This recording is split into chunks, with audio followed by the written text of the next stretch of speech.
আপনারা দেখুন বাড়ির অবস্থা কি, খুবই শোচনীয়। তো আমি আসলাম এই বাড়িটায়।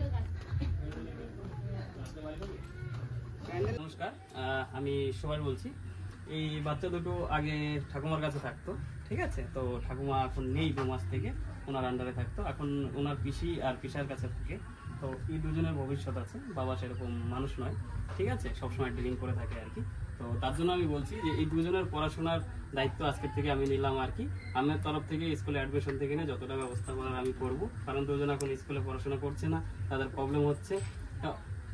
আমার যে ভিডিও আর কি সবাই দেখো আর কি, সবাইকে একটা কথাই বলবো, আমাদের ভিডিও দেখলে ভালো লাগলে অবশ্যই লাইক কমেন্ট শেয়ার করো। আর এদের জন্য যদি কেউ সহায়তা করতে চাও তো অবশ্যই আমাদের সাথে কন্ট্যাক্ট করো, আমরা নিয়ে আসবো বাড়িতে, ঠিক আছে। কোথায় আছে অ্যাড্রেসও দিয়ে দিব। এটা কোন জায়গা?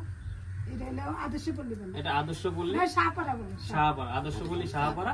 তো আপনারা যদি কেউ হেল্প করতে চান তো অবশ্যই যোগাযোগ করেন আমাদের সাথে, ঠিক আছে। তোমার নাম কি? সুপর্ণা। তোমার নাম? প্রীতম। তো আমরা আসছিলাম দিদার সাথে দেখা করতে, দিদা এখন নেই, তো সেটা তো আমরা জানি না। চলো, সামনে পুজো আছে, তো আমার তরফ থেকে আমি কিছু হাত খরচা দিয়ে যাচ্ছি দুজনকে, ঠিক আছে। না, দুটো ওদেরকে কিছু কিনে দিও পুজোতে, ঠিক আছে। ঠিক আছে, আর তোমাদেরকে স্কুলে তাড়াতাড়ি ভর্তি করাই দেবো, ঠিক আছে।